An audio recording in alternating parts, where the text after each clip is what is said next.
I would like to call the April 28th, 2021 meeting to order. Can we get a roll call, please, Margaret? Yes. So, Vice Chair Kurimitsu? Here. Commissioner Wong? Here. Commissioner Burke? Here. And Commissioner Andres, I don't think has made it onto the Zoom call just yet, but I'll keep an eye out for her. And then, of course, Chair Wynn. Great, thank you. And Mayor Pro Tem Cacciari said he can't make it tonight. Correct. He's attending the City Manager Candidate Forum. I really want to be there right now. All right. It is recorded, so you'll be able to view it after this meeting if you like. Great. And in addition, we also have Assistant City Attorney Andrew Jarrett on the line as well. Great, welcome, Council. Hi there. So next is our motion to approve our agenda. Do I have anyone to approve that motion? I mean, motion to approve the agenda? So moved. Great, anyone second? Second. Excellent. All in favor? Aye. Great, thank you. Awesome. Okay, so do we have any public comments, Margaret? I did not receive any via email, and I did not see any come through on the voice message line either. Okay, in that case, then we'll move on to actions and discussion. And the first action item that we have is the city's cable channel ad hoc committee.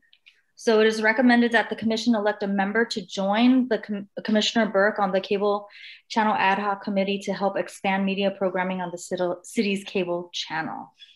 So let's talk about that. Weren't we waiting for something? Yes, so just to give you guys an update, I did check with the city about the status of the cable channel. So staff is working with Studio Spectrum to address the ongoing connection issues. So that may take a while. I'm not quite sure what the status is of that, but the cable channels will be up and running again at some point. So staff recommends that the commission appoint another member to join Commissioner Burke on the ad hoc committee. And also, before we actually select someone, I might add that I have been told that the city has a YouTube channel, which could potentially serve as another media platform for these as well. So just to clarify, the YouTube channels are being used in lieu of having the in-person meetings at City Council or in the City Council chambers.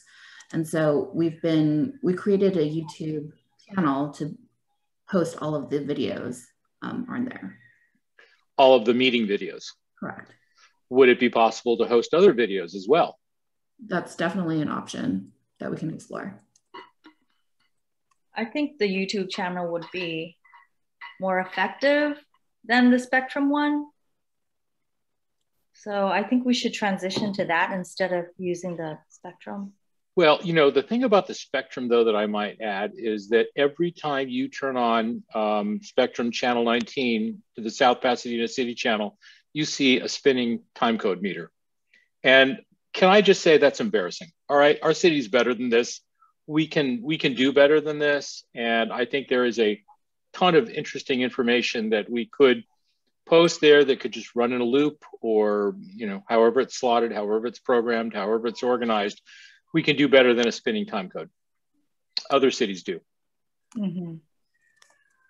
So do you think we should put something like an image in place of that? Well, I think there should be content running. Mm-hmm. Well, wait a minute. Right? This is the city's Spectrum channel, and this is the city's YouTube channel. So yes. Those there's some larger issues here that deal with the essentially the city council making a decision and admin making decisions on how to do these and engage in this. So you can make a recommendation, but it's certainly not something that can be decided by this committee as to what the city is going to do. That's fine. So then what's the purpose of our ad hoc committee then if we can't? No, because we want to be able to recommend something to council, as we do all things that we do. Right. We are an advisory body. So just as we do everything else that is subject to City Council's approval, I would like to move forward with this. Okay. So we need who would like to be the other ad hoc committee member for this? See everybody rushing to raise their hands. You know, I would like to say that I do support Jeff in it is embarrassing that there's a blank channel. I unfortunately am just overextended with my new job, and so I can't join that committee. But I do want to support Jeff in trying to propose content to be screened there.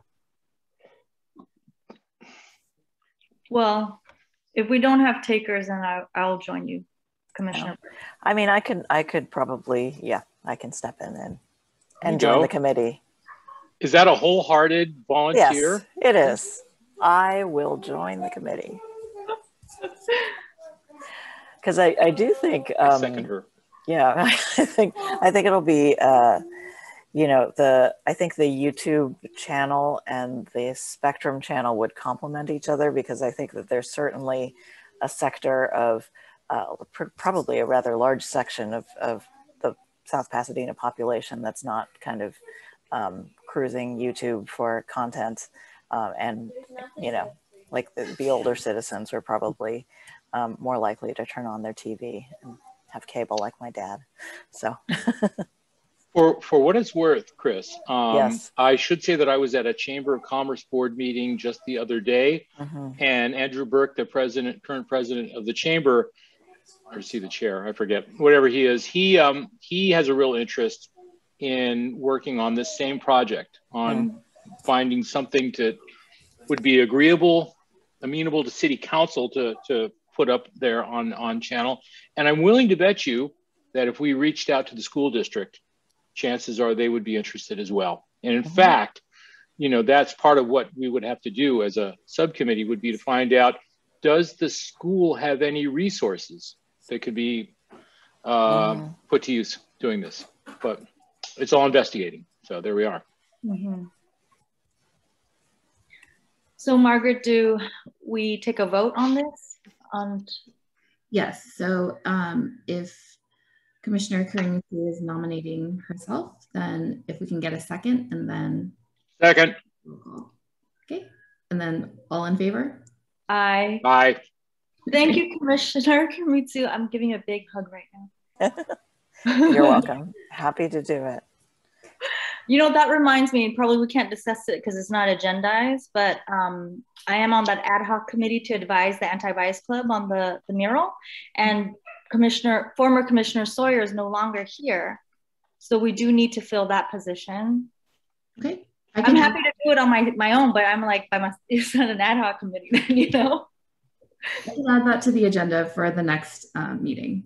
Okay, great. Thank you, Margaret.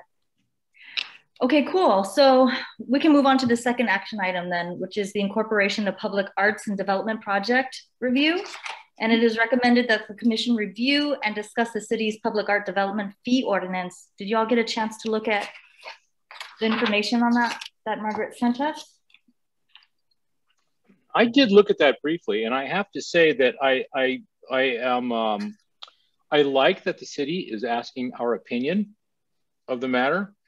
As far as I'm concerned, this decision might be a pay grade beyond where I am, maybe where we all are.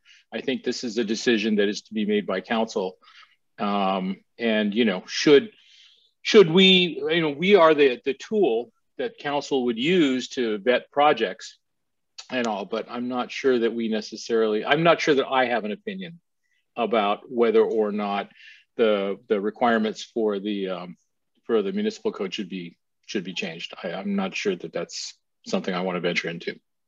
Yeah, I looked at it, and I think it's very reasonable, the outlines and recommendations. But one thing is, though, I agree that affordable housing projects should be exempt, but I also am concerned that affordable housing projects should have good public art as well.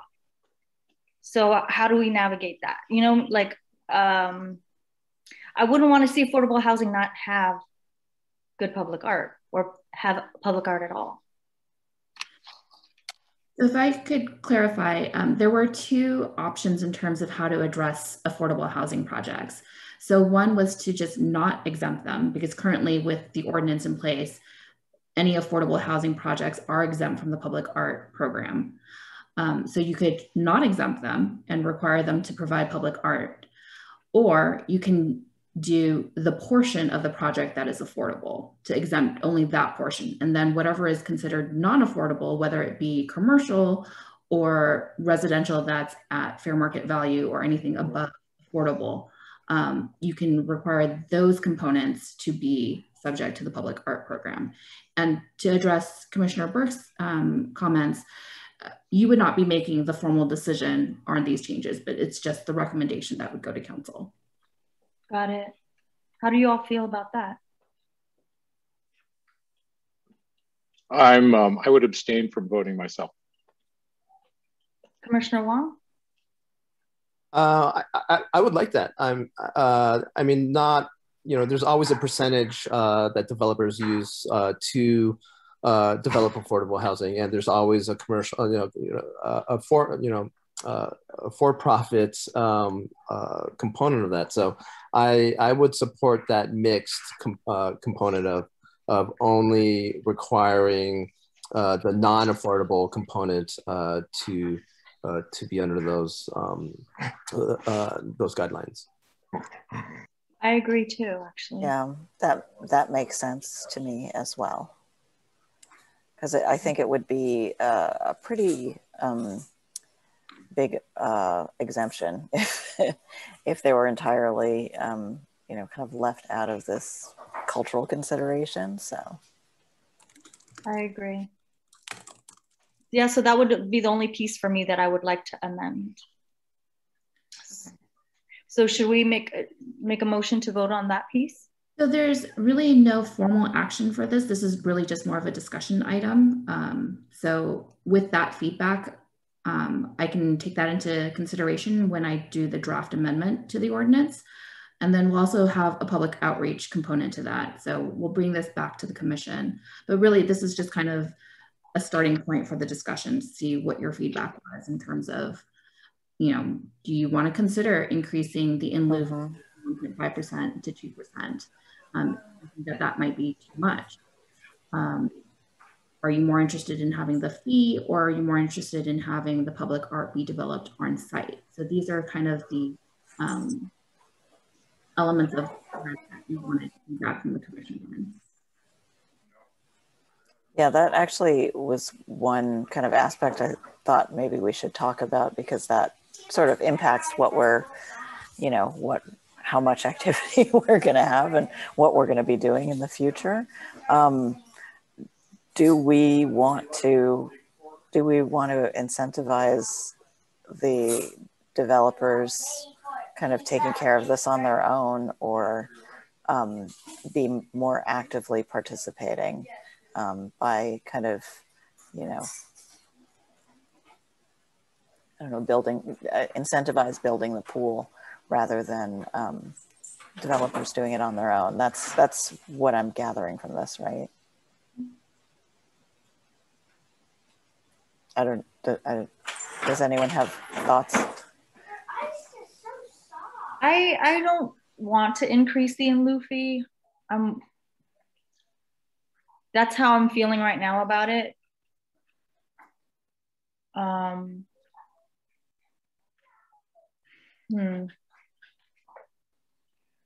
Because my concern is that then folks don't want to develop because like it's just an extra thing.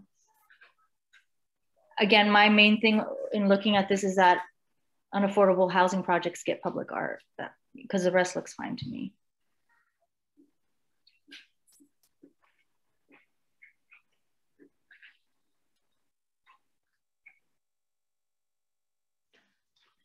Anything else? Okay, I guess. And Commissioner Burke, you're abstaining from voting, or you know, I wouldn't want to do anything that would hinder development in our city. I really wouldn't want to do that. by the same token, you know, we exist as a commission because City Council a couple of years ago decided that there should be this development project and that there should be certain fees associated with it.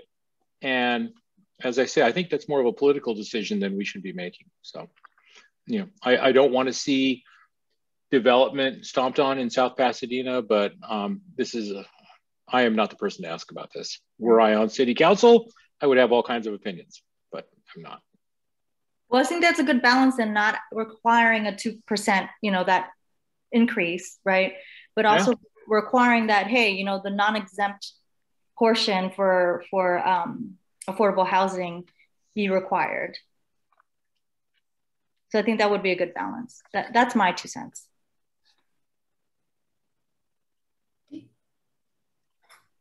Great. All right, so we don't have any more input on that. We can move on to the next action item. Okay, great. So the next action item, number 3, is about the artist rights and artist-friendly city. It is recommended that the commission review and discuss the best practices for public art projects provided by the Public Art Network and Americans for the Arts. Right, so this is a continuation of the discussion from the last meeting. And so Assistant City Attorney Andrew Jarrett is present to provide his remarks on the best practices. Great. Also, I see that Sandy Quito is sitting in the wings, and I'm wondering if she's going to be speaking on behalf of Spark or on this subject. She's just an attendee.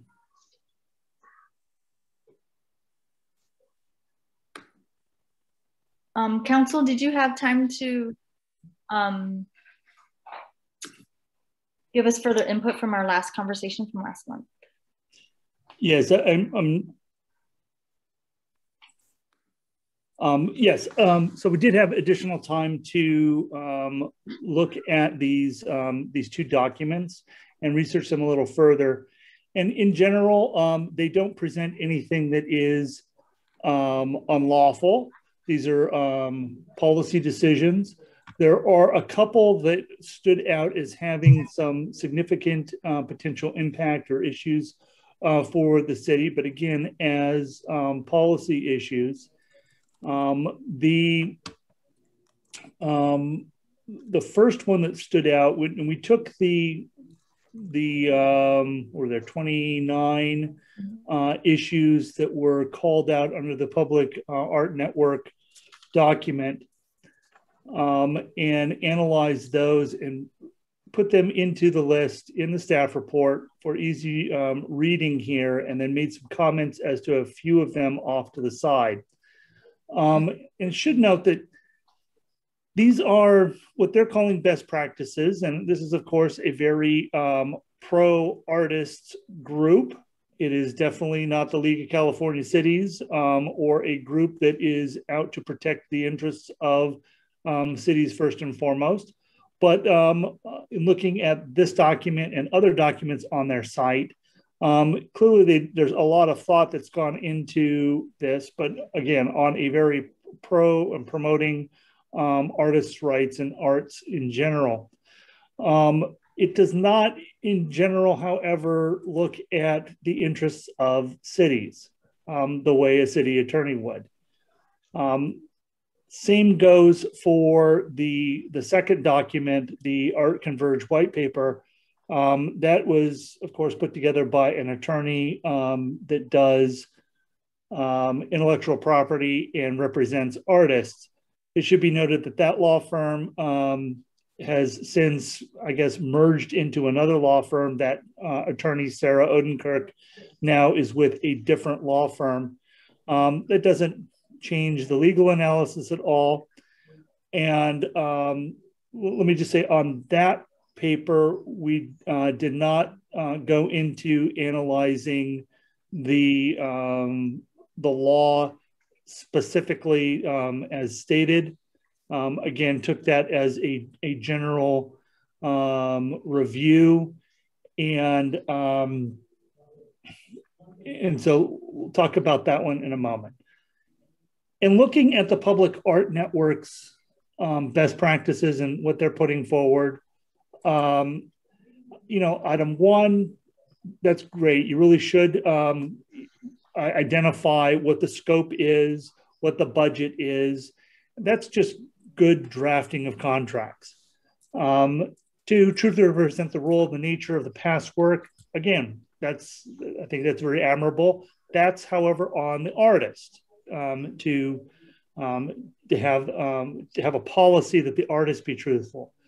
The artist should avoid available budgets and propose what they can realistically deliver. Again, putting that type of requirement on an artist, I think, is really an appropriate policy.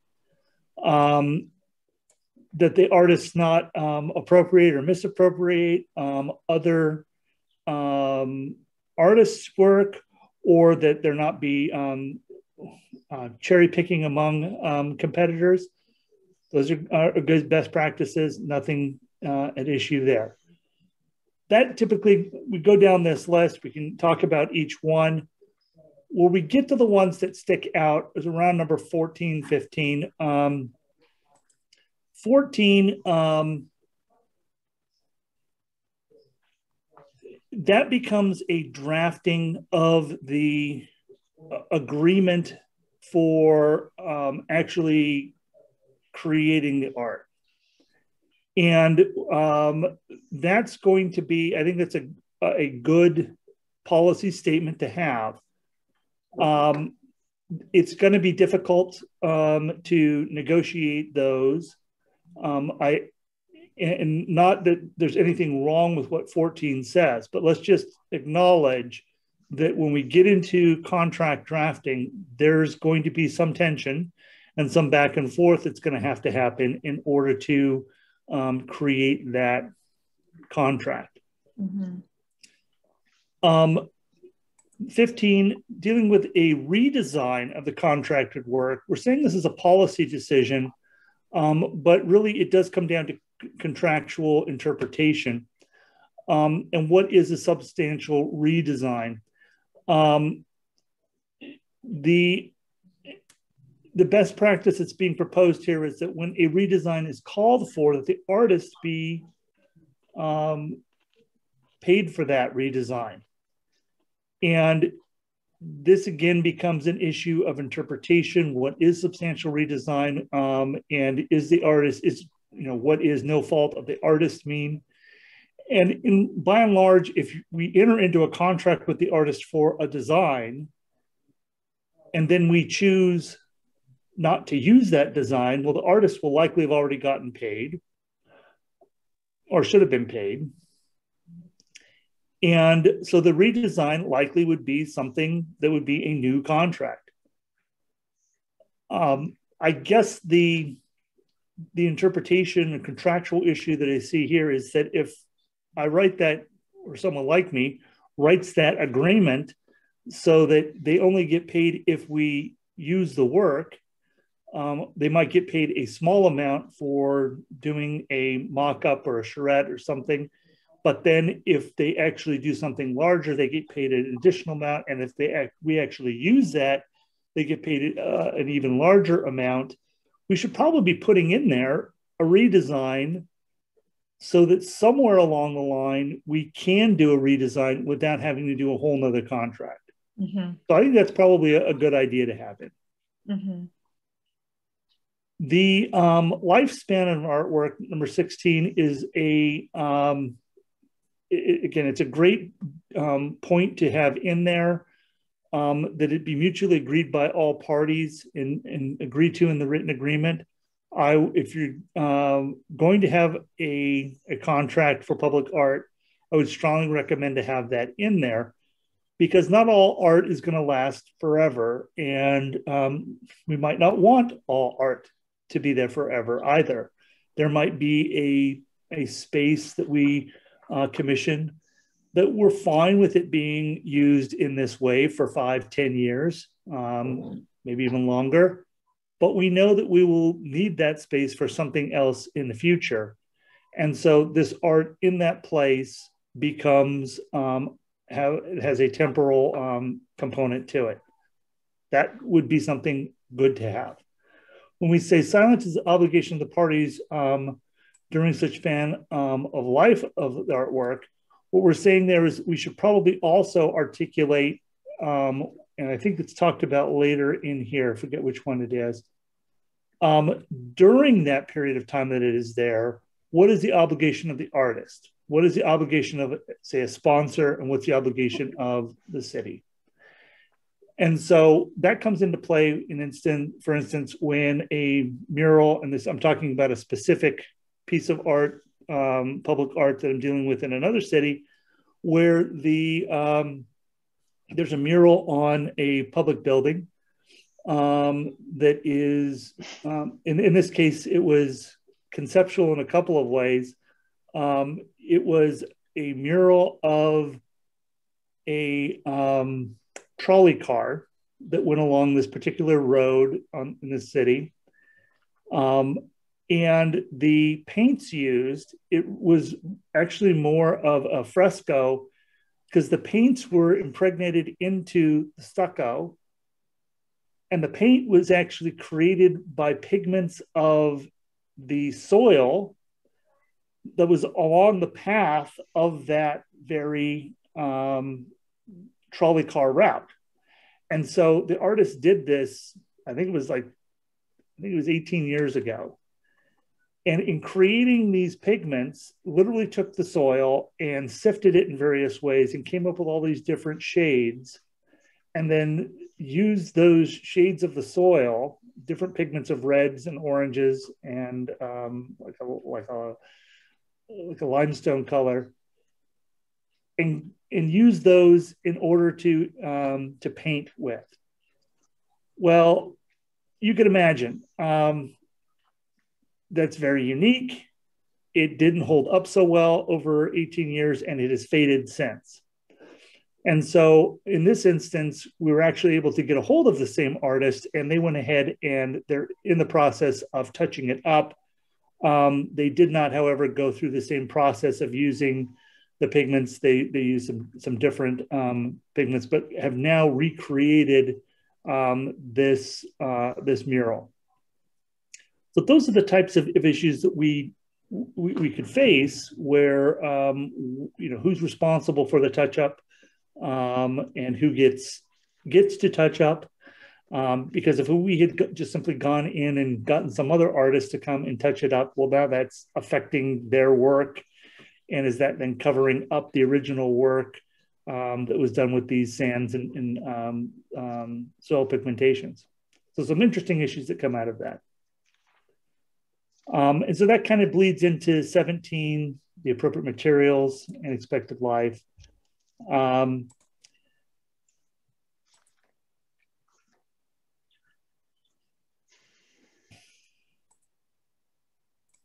The statement here on number 18, that the artist's warranty should not exceed 2 years, this is really a limitation of liability. And we're assuming most of the time with a lot of public art that it is murals, paintings. But if we had things like large sculptures, where there are warranties associated with warranty for fitness, like if this were a large arch, not necessarily a building like or something as large as Arc de Triomphe or something like that, but a piece of work that has the potential for falling down, let's say. A warranty for fitness, and we can talk about this elsewhere in here, liability issues where something falling down and hurting someone, something that would require some engineering. We need to really think about warranties and limitations of liability. And from a city standpoint, we're always thinking about how the city could get sued for somebody getting hurt. And so those are the types of things here that would depend on the type of work and depend on what kind of contractual relationship we had and what was in that contract. So it might be very, I don't frankly understand, what was the reason for saying an artist's warranty should not exceed 2 years. And maybe the way that this gets The balance here is that the artist recognizes that that might be the temporal span for that artwork. Is that if it's only intended to be up for 2 years and their warranty is only for 2 years, well, we could take it down after 2 years.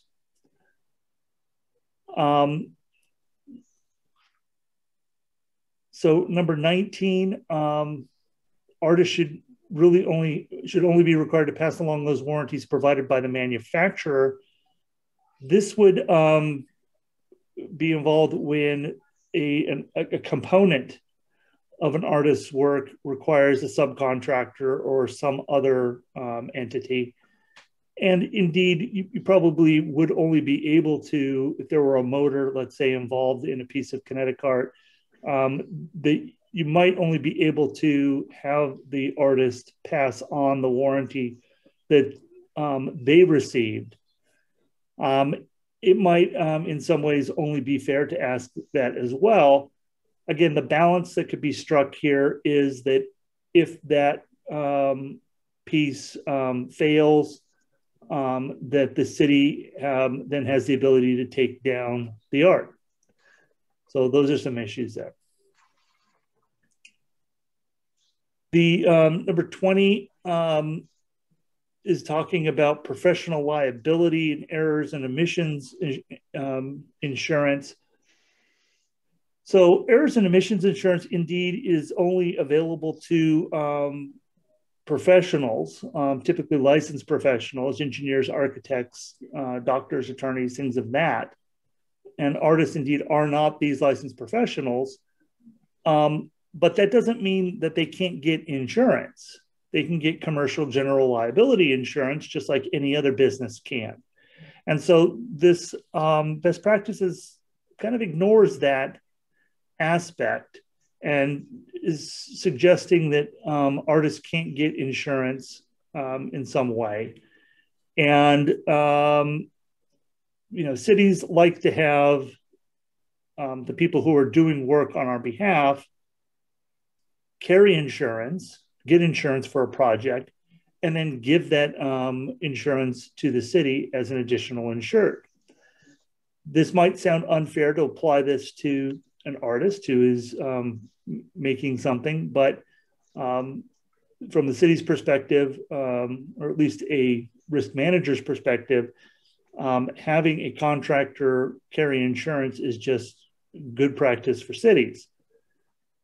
So what does that mean for the artist's fee? It means the artist's fee is going to go up, and the artist will get that insurance, but as a cost, and so the city will end up paying for it, just the way every public works contractor and every supplier of materials to a city does in any other contract with the city.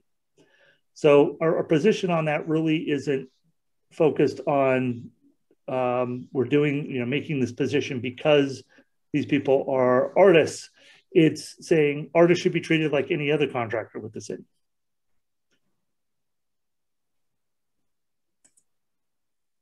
The next, administrators should not ask artists to take unreasonable or inappropriate liability. And indeed, we cannot. There's actually government code prohibitions that we can't cause any contracting party is limited in the way that they can ask others to take on liability. What we can do is ask them to take on any liability that isn't due to our own negligence.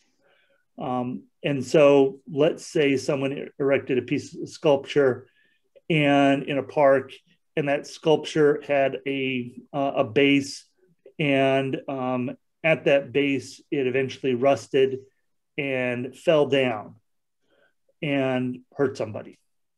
And this is where I have to give the caveat that attorneys, we think in terms of worst case scenarios, and we think of hypotheticals where people ultimately get hurt, and then think about suing the city. So that's what we're here to protect against. So with that caveat, these outlandish hypotheticals that I sometimes have to come up with, that's where I'm coming from, is figuring out what it is we need to protect against, some theoretical hypo that likely will never happen, knock wood. But if it does, we've thought ahead and protected the city and that individual as best we can. So if our sculpture is in that position and it rusts at the bottom, falls down, who's at fault? Well, if it turns out that the artist made this with galvanized steel and painted it, and that would protect against the rust. And the city employee or city contractor continued to go up to that sculpture with a weed whacker and knock off the protective paint and galvanized metal protection, we might be at fault in that situation. And so that's our negligence. And so we would have some fault there. And so in the ensuing lawsuit over this, we couldn't turn around and say it was all the artist's fault when we indeed had some negligence there as well. And so what this provision is talking about is that we wouldn't be able to put all of the blame onto the artist and say they're absolutely at fault. And indeed, we would likely not be able to do that under California law.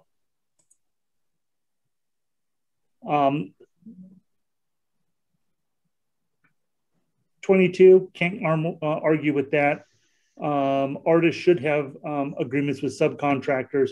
In fact, if this were of a significant enough piece of art,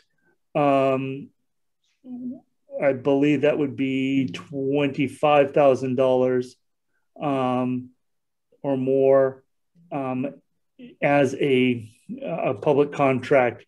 They would need to have listed subcontractors. And so that's just good business practice, frankly, on their part as well. 23, cash flow needs of the artwork for deliverables. This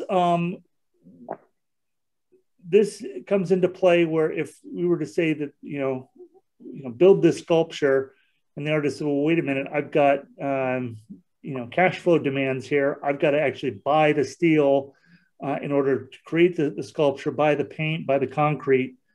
I'm going to need progress payments. And so this, the comment here in general is a good point.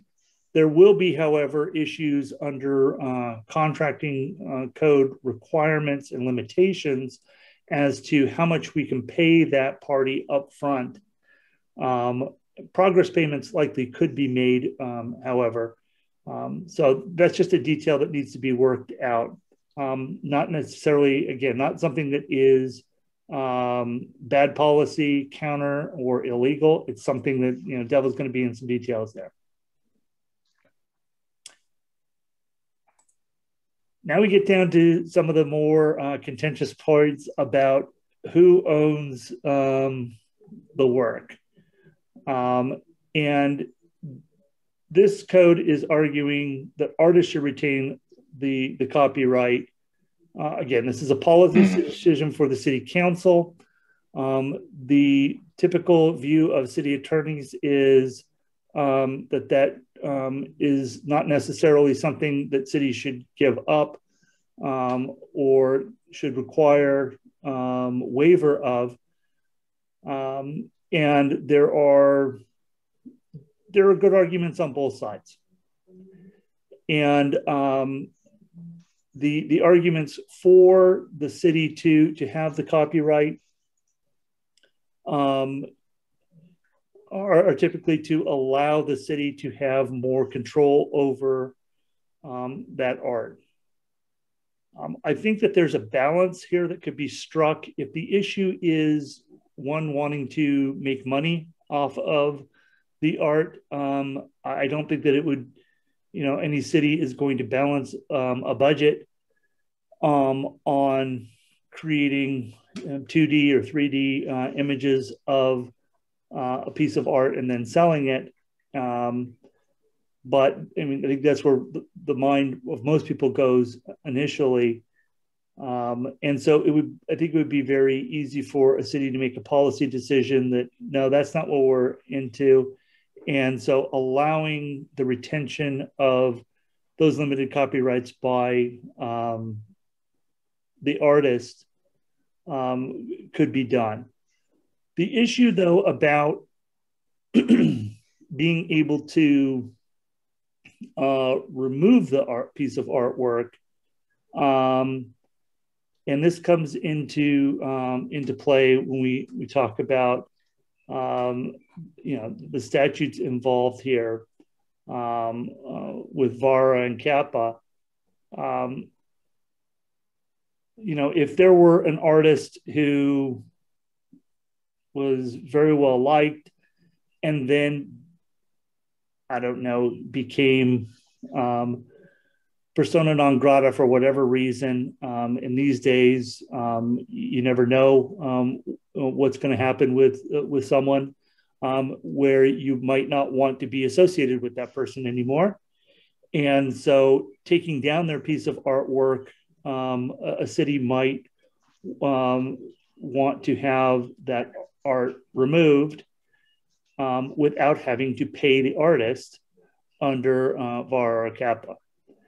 And there have been situations where cities have had to pay artists to remove artwork. And so for those very reasons, we think that those in absolute terms should not be, a policy should not be created. And instead, those rights, a policy that allows for the waiver of those rights, but a crafting of something that balances, that creates a good balance, being pro-artist, pro-art, but still being protecting the city is what should be looked into. So I'm sorry, can I just interject for a sec? Yes. Sorry, I came a little late. So so you're kind of recommending here that artists do waive their VARA and CAPA rights? As a general rule, yes. Okay. Well, right now, if I'm not mistaken, we were on number 24, which was talking primarily about copyright. And that's where this discussion is at the moment, right? Yeah, that's far, yeah. Yeah, but it bleeds into 29, just general waivers, talking about different aspects of rights. 26, maintenance and conservation plans.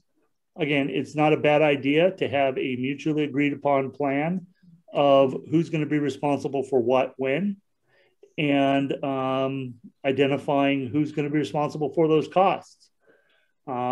Depending on the kind of art, those may be significant costs. And under, I believe it is VARA, some of those costs can get passed off to a responsibility of the city. And those are the types of things we would want to, avoid or at least address. But the way city budgets are, there's often not a funding source to address upkeep of a piece of art. And then the same goes for when artwork is damaged. And oftentimes that becomes just an issue of allowing a repair to occur. And if the artist can't make the repair, then having an agreement that it could be removed.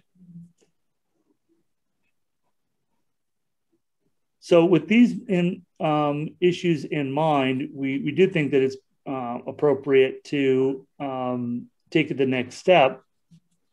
And if you want to be making a proposal to the council on these things, that we do look at more concrete ways that other cities have addressed these issues, rather than simply what PAN and American for the Arts have proposed as best practices, but instead look at indeed what some cities have done and what South Pasadena can do to advance these issues and craft something that provides a happy medium here. Well, first of all, thank you, Council, for taking the time to, go over all of these points and make your recommendations.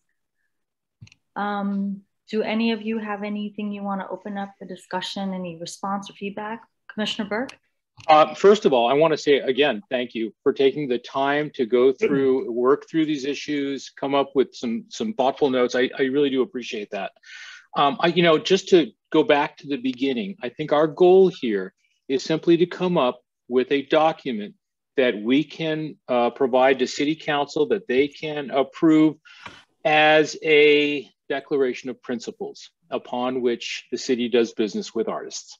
And it is very important, I believe, that our city is known as an artist-friendly city. And I believe that's where we're going with this. In general, I mean, we can go through a few of the specific points, but I think that generally speaking, and Andrew, you have to tell me if you agree with this, we are generally close. I mean, I didn't hear, as I was listening very closely, I didn't hear a lot of problematic issues with a lot of your recapping. Would you agree with that generally? I would say, I don't necessarily understand what you mean by generally we're close. If what you're saying is you, as an individual or a commission, are saying all 29 items are what we should have as a city policy, I don't have any necessarily myself or the office of the city attorney have an opinion that this is something that is, so I have an opinion, none of this is illegal. That's a good start. Yeah. Right? There are some that is better policy than others. And so what I'm doing is providing some analysis as to, if you go down this path, this is the liability that you might incur. And so if, for instance, I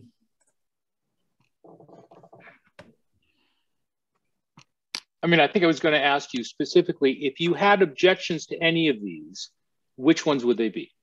The ones I've made comment on the right-hand side. Well, that's an awful lot of them. It's not necessarily objections.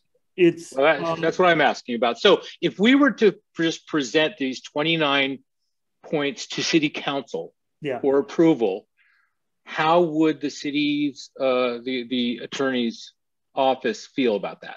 Would you object to any of these? Well, I mean, first and foremost, these aren't in a form to adopt. They are principles. And we are not looking for we're not looking for municipal code. We're not looking for, specific contractual language. I think we're just looking at principles. And in general, what I'm wondering is, would the city attorney's office object to any of these principles? We would advise, as we have here, particularly as to copyright and VARA and CAPA issues, that is, those principles are against the city's interest. Well, okay, just so I'm clear then, number 29, which specifically references VARA and CAPA, all it really says is that if they are waived, the artist and the city agree to let the artist remove their name. Is that problematic? Not necessarily, no. Well, it shouldn't be at all problematic. I mean, you can't figure every code, but generally speaking, VARA is not, nobody's standing tough on VARA and saying you've got to adopt this or the California Act. Nobody's saying that. I mean, they're just saying that if these are not agreed to, that the artist can remove their name. And I think that's okay, don't you think?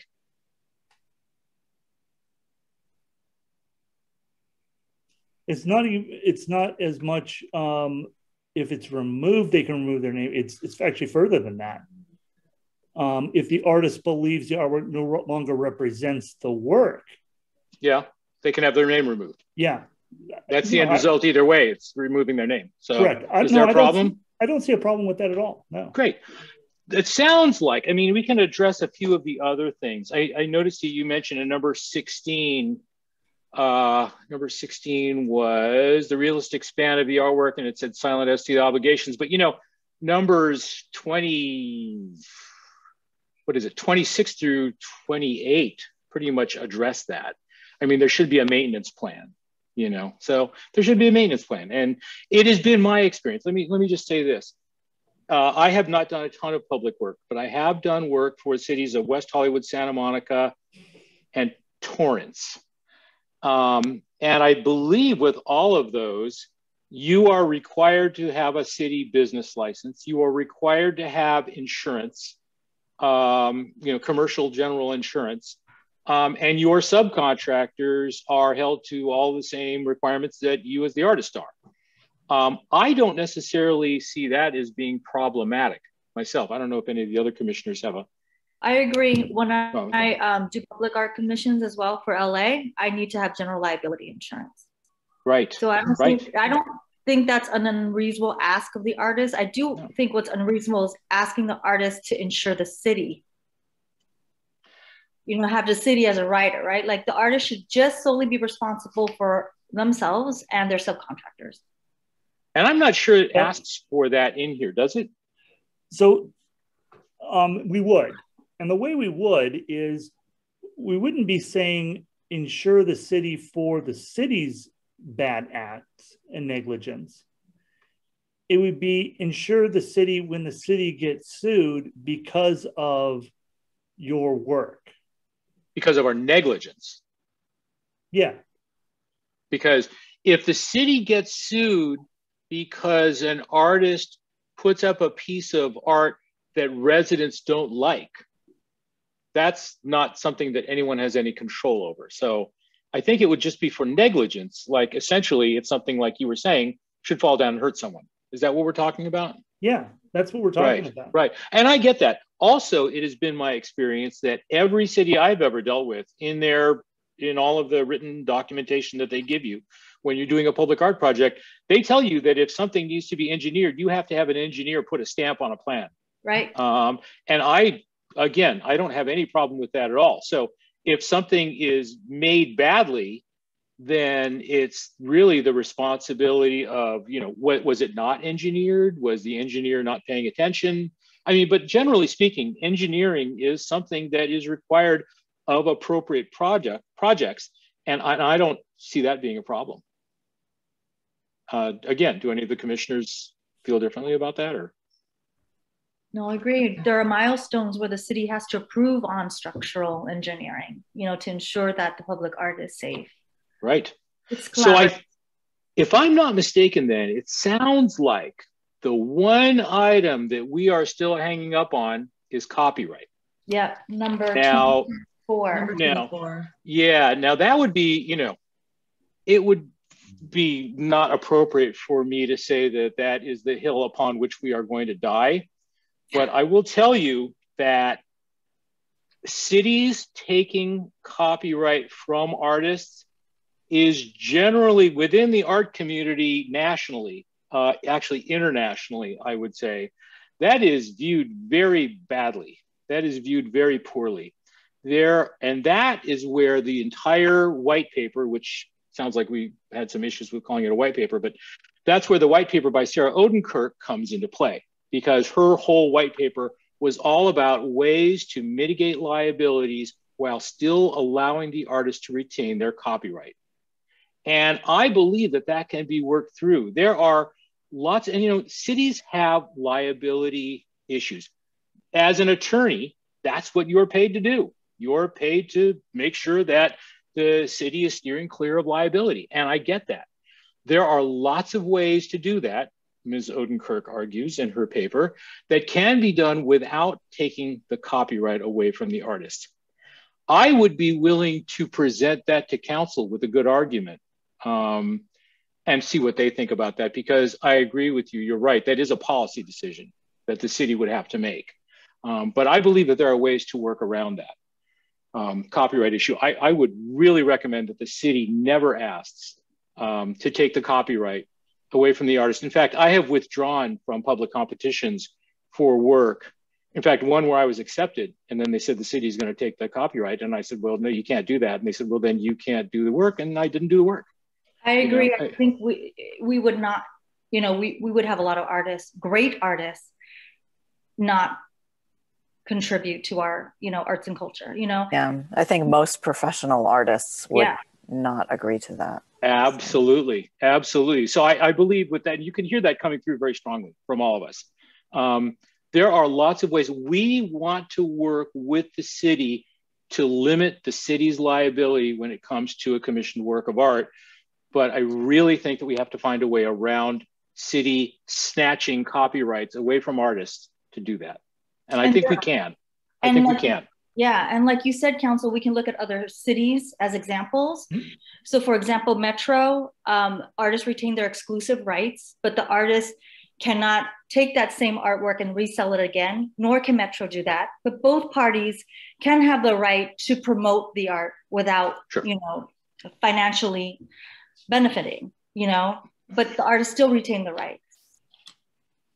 I'll say this. I think that it is easy to say artists should just waive their copyright. It's more difficult to craft a good policy. And I think Odenkirk makes a good argument about limited licenses. I think that it is going to be, I don't want to say difficult. It's just going to be, you know, we're going to have to roll up our sleeves and actually look at what some other cities have done to conquer this issue.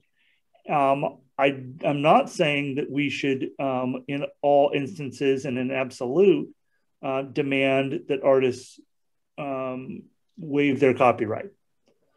At this point, however, saying that in all instances, artists should retain their absolute copyright, that causes problems for cities as well. So I think that there is a middle ground here that needs to be achieved. And what you're describing from Metro sounds like very much like that kind of middle ground I was thinking of.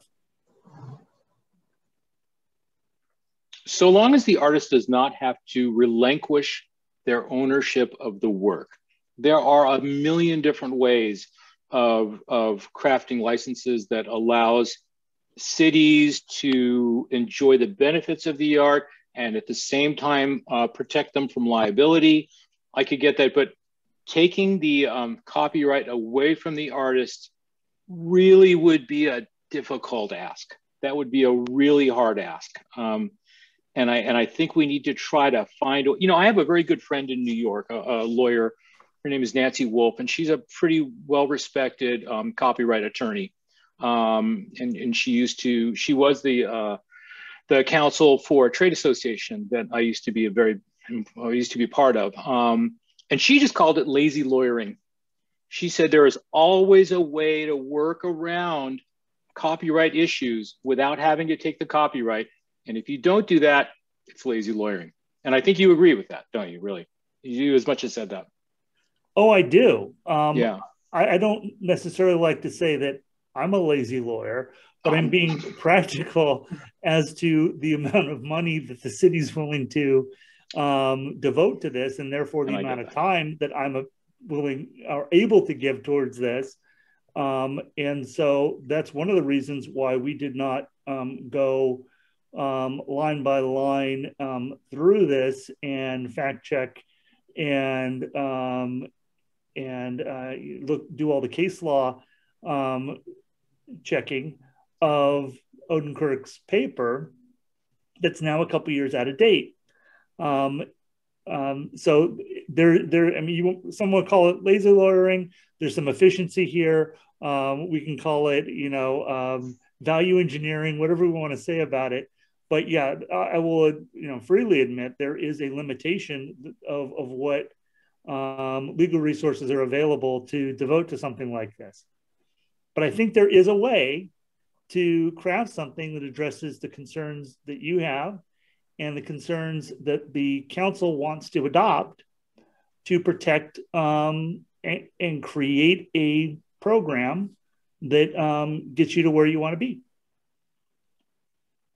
And just so we're all very clear, I mean, we are asking council to adopt these policies in the chance that sometime in the future, the city may actually commission a piece of art, which to the best of my knowledge, they have never done so in 125 years, 130, whatever it is years that the city has been around. So, you know, we do need these to stand up, you know, under scrutiny when, you know, push comes to shove and they do get used. By the same token, you know, my goal is for the city to respect artists and to get a reputation of being an artist-friendly city. And that's where we're trying to go with this.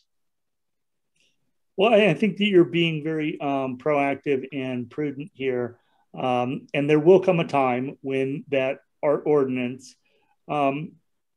has or creates enough of a fund that the city has this pot of money to then spend on art and then does commission something. Right. So you still want to, did you want somebody, staff or your office or somebody to go look around and see what other cities, I presume Southern California cities have done in relation to this? Or did you want to just bring it down to one or two specific issues and work through those? Or how should we move forward from here? That's entirely up to the commission. I think the most efficient method of that would be for staff to collect various ordinances and either get those ordinances from recommendations from each of you or someone else, or do that on their own. And one way would be to then bring those back and for you to discuss them and to say, do the pick and choose and say, we want this from, we think this is appropriate from Metro. We think this is appropriate from Santa Monica. I don't know, Concord has this thing, whatever city you come up with.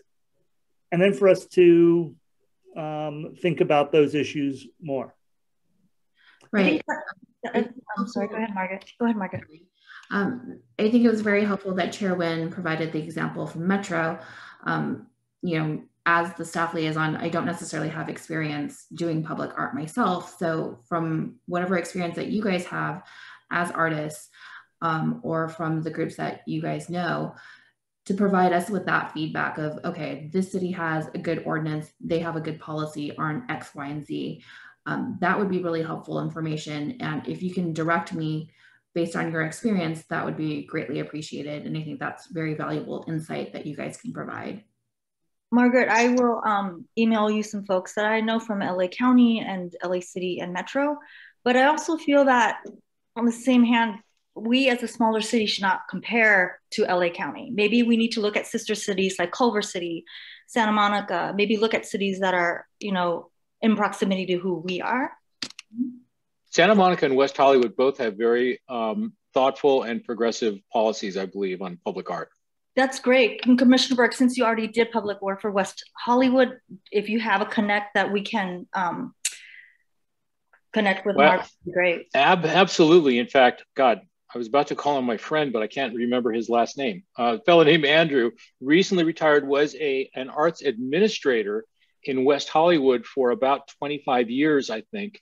And he might be a really good person to talk with because he can probably see both sides of the coin. You know, having been a city employee for so long and having worked, you know, with Public Arts Commission there. I also am good friends with a former Public Arts Commissioner from West Hollywood as well. But I think, Margaret, you're the person that we point all this to. Yes. Lucky you. Fantastic. I certainly will. Thank you. Well, thank you, Margaret. Thank you, Council Jared, so much for all of this. Thank you. Yeah, so this is Certainly. great. It's an interesting issue. So do we need to make a vote or anything on this or no? Okay, good. Direction was provided. Thank you. So it sounds like the direction you're providing is for Margaret to do some research and come back with some more discussion on this. And Margaret, And yeah, let us know how we can support. You don't have to do this all yourself. we can help out. That's just what I was going to say. Absolutely. I appreciate it. Thank you. As long as you don't get together 3 or more. Right. Just 2. Only Perfect. 2. Fantastic. Well, thank you so much for that. Thank you. Okay, the next action item is a very meaty one. And I don't think we'll have time to discuss it today, but I just want to start it and so that we can continue it for our next meeting. And that is the resolution of diversity and inclusivity. So it is recommended that the commission review and discuss the resolution affirming the city's commitment to diversity and inclusivity. So we know that the city already has that resolution and also the Sundown Town resolution that's coming up. And I feel like the Board of Education also started a DEI commission as well. So we need to jump on this DEI and anti-racism framework for this commission as well. So any opinions so far? Because I have some ideas, but I don't want to take over this one. I'm happy to. You can take it over. Go for it. Well, I think we should have a DEIA, Diversity, Equity, Inclusion, Anti-Racist Framework. LA County recently hosted a listening forum for this, and there's many ways we can go about this, and I don't think DEI is cookie cutter. We need to consider what kind of city we are and what's the culture of our city. And just thinking about this recent policy and the Sundown Town and what our high school students are doing, you know, the momentum is going now.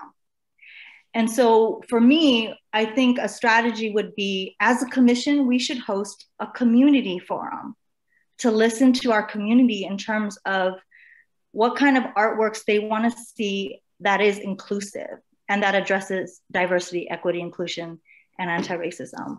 That's one thing. Another thing that's been going on in various cities across the country is reckoning with racist past and looking at monuments, right? And if we're gonna have the Sundown Town resolution, shouldn't we commission an artwork or a plaque of something that recognizes this racist history in our city? So there's a lot of ways we can go about it, but for me, those are a few ideas that I have. And I would love to have this discussion more in depth. Maybe not tonight because there's not enough time to do it all in one night, but over the course of meetings that we have together.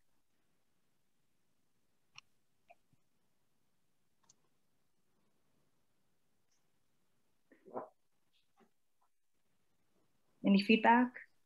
Roger that. I think hosting a community forum sounds like an excellent idea, and I think there'd be a lot of interest. I mean, what our high schoolers are doing, you know, clearly, you know, represents this need and desire for people to talk. I know a lot of my conversations with my friends, you know, are addressing these issues of racism and inclusion. And I think it would be an excellent idea. That'd be great. Similar to what the Public Safety Commission did when they were hiring the police chief. They hosted a community forum to hear from, you know, I think it's a very important thing for commissions to do that, where we engage with our, you know, our community members to do this. And what again would be the specific subject of the meeting? Well, diversity and inclusion and equity. Well, diversity and inclusion talk about our feelings about things, but they're not necessarily something we're doing. What kinds of public art projects that we can have that specifically addresses like DEI and anti-racist concerns? Councilor Jarrett? Go ahead, Commissioner Burke. No. I was just going to say, so really the purpose of the meeting would be to get input from the community about what kind of art should decorate the public spaces in our city. Is that right? That reflects the city's commitment to diversity and inclusivity. Okay. So it's not just about any kind of artwork, but like specifically artwork that reflects diversity and inclusivity in our city. So not just statues of horses or anything like that? No, yeah, no. Councilor Jared, did you want to say something? I did. The only thing I wanted to make a comment about was that this particular issue does segue and dovetail and supports the reason. I'm not going to get on a soapbox about copyrights here, but the whole issue of removal of art that is now offensive.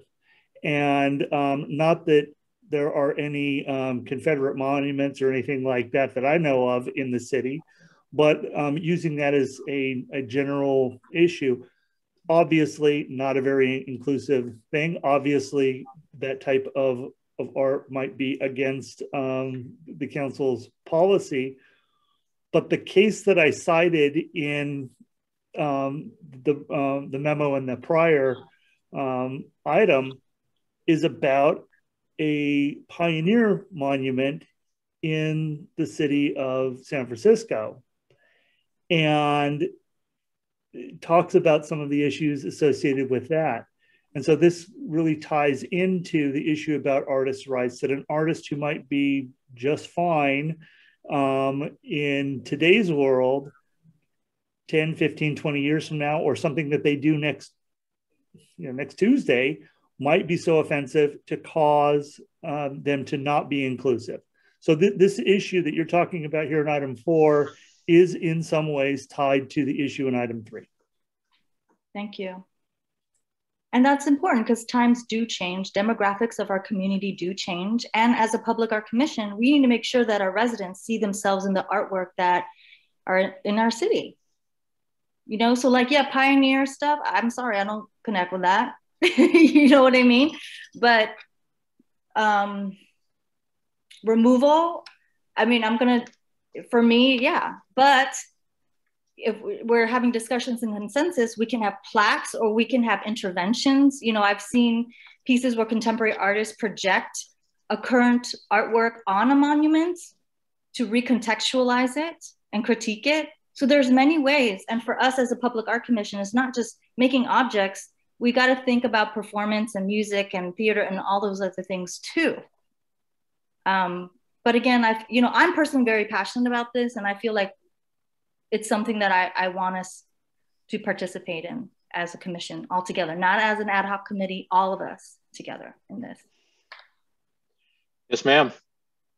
You're there. Awesome. Well, is it okay if we table this? Because it's a very hefty, thing to do. So we can start thinking about strategies and revisit this at our next meeting. Is that okay with everybody?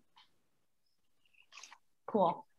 I would like to know, I'm on board with this, but just to be more productive, and sorry, my dog is going crazy. What would we table, and what homework can we do to bring to the table for the next meeting? Excellent. So one strategy is, Annalie, maybe you and I can work on this, or whatever, the community forum, if you're all for that, she and I, or separately, we can start writing and strategizing that. I'm open to any of your ideas. Like each of us can participate in different ways. I don't want to get a consultant. You know how some people say they hire a consultant? We don't need to do that. You know what I mean? Like we can do the work. Was one thing about this item affirming the resolution, or no? Did I misunderstand that? Like the city council made a resolution, right? And they did. And a couple of years ago. Yeah. And I don't know if I was misreading this. I thought we were supposed to sort of like kind of, say, yay, we're on board with this, or I don't, maybe I misunderstood. Well, I think so. If our city already have policies for this, including the sundowntown policy, that the art commission should have strategies and plans to echo this, these resolutions that are DEI minded? If I'm not mistaken, I don't believe that is included in our packet, is it? The city's, yes, it is. Is it included where? I'm sorry, I'm missing it. The diversity and inclusivity resolution is included, but the sundown town resolution hasn't been adopted yet. So I think that's coming to the council probably in a few meetings. Okay. But I think we should be on par, you know, and just keep up with what's going on in our city. Absolutely. So maybe if you all can, you know, until we meet next time, if you have a specific DEI strategy to bring to the table, I would love to hear that. So please also do keep in mind the Brown Act. So if you want to speak with the commissioner about it, try not to do the daisy chain and, you know, pass one idea off to another. Maybe just hold off until the next commission meeting where you guys can discuss it as a whole. Yeah, thank you, Margaret. So we'll all do homework and then share when we meet next month. Sounds good. Awesome. Thank you. All right. So the next thing is the minutes from our last meeting on March 21st. Do I have a motion to approve? Move to approve. Okay. Do we have a second? I'll second. Okay, then Annalise, Commissioner Andres can second. All in favor? Aye. Aye. Aye. Okay, the next thing is City Council Liaison Communications, but Mayor Pro Tem is not here, so should we just skip that part? Okay. What about Commissioner Communications? Madam Chair, if I could interject just one issue as to the minutes. Sorry to say this earlier. Sure. But it's nothing substantive. It's just my title is Assistant City Attorney, not Deputy. So that can get changed, but it's a technical issue. Okay. I don't know, Deputy, I see you with like a cowboy hat riding in on a horse with a gun and a badge. I'm going to tell them you should be a deputy. I assist. Yeah. Thank you for letting us know, Council. Okay, so Commissioner Communications, anybody? Nothing? I would just like to thank Andrew Jarrett for being as helpful as he has been with this whole project. And I know it's taken a lot of time, and I'm sure the city has other things they would like you to be working on, but thank you for spending your time working on this. He just wants to hang out with us. We're cool. We're the artists in town. Yeah. Well, I do like art, so this is truly interesting. Yeah, thank you. Yeah, I echo that. Thank you so much. Commissioner Wong? Yeah, I would like to echo Commissioner Burke's thanks of Council Jarrett for spending time on this. It was very helpful. But also, I missed the first few minutes, and I do want to welcome back Margaret. So welcome back. It's so good to see you here.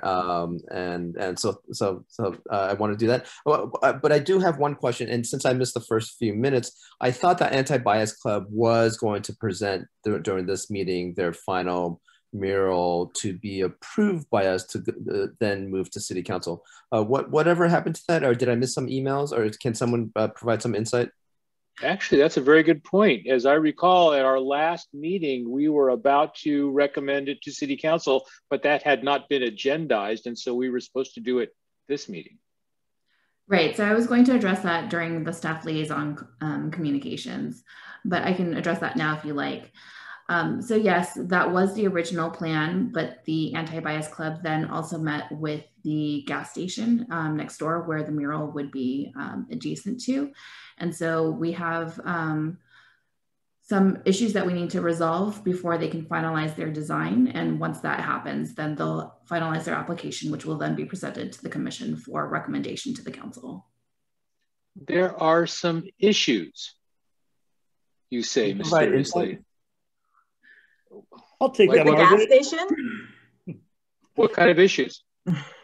Well, you know, liability comes with everything, and so the gas station is going through a remodel, and so addressing where the remodel issues of the gas station and where the mural itself will be.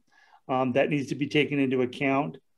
There are also some issues, potential liability type issues that we could not have anticipated until having seen the mural itself, namely the white area off to the lower right-hand side and people, it being more interactive.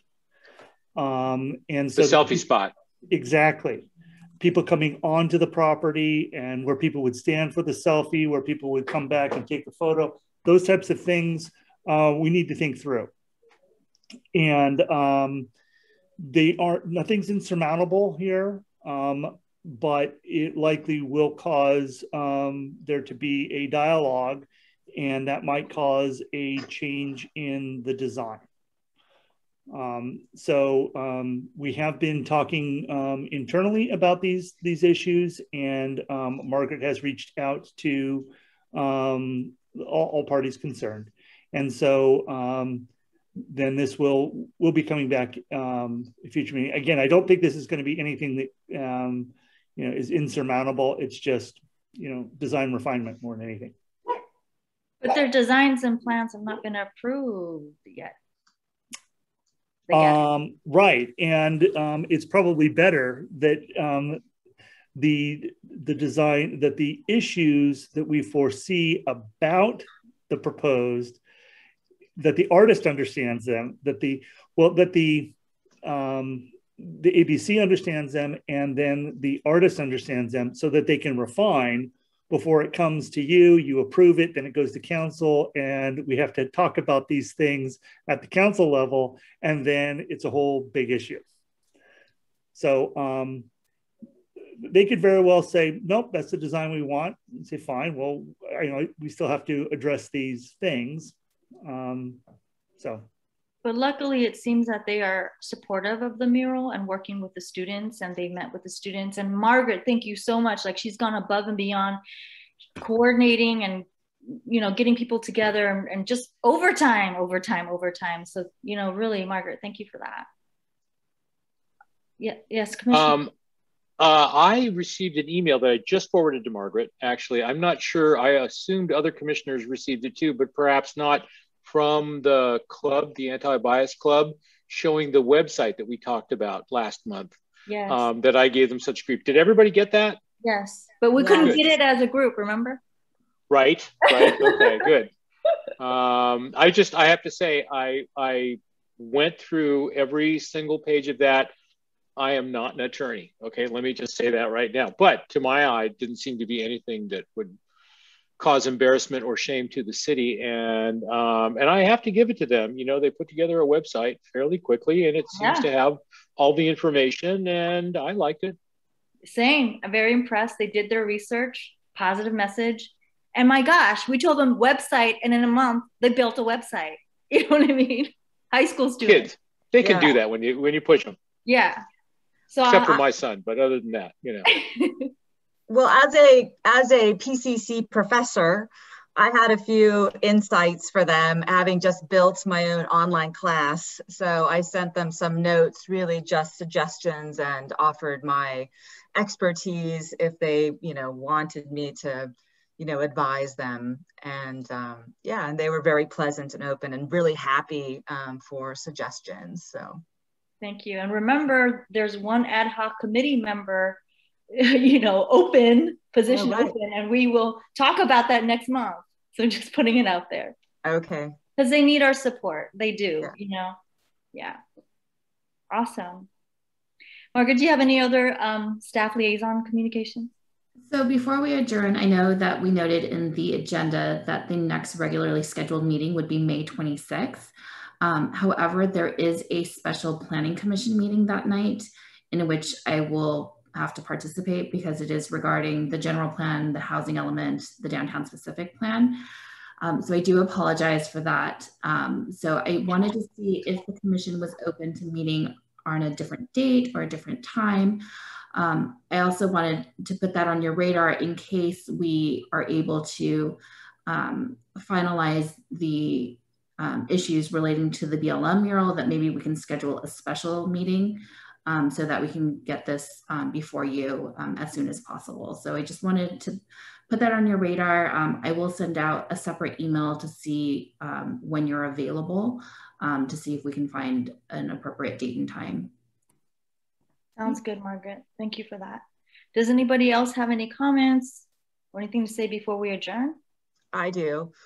I want to say that sounds good about the meeting because that's my birthday and that wasn't really the best way to spend my birthday. So although I do love you guys already, and I do want to apologize for coming in a little late. I don't know why I thought this meeting started at 7. I was ready to go and I just got the times mixed up. So I won't make the mistake again. So my apologies to you all. No worries, and happy birthday ahead of time.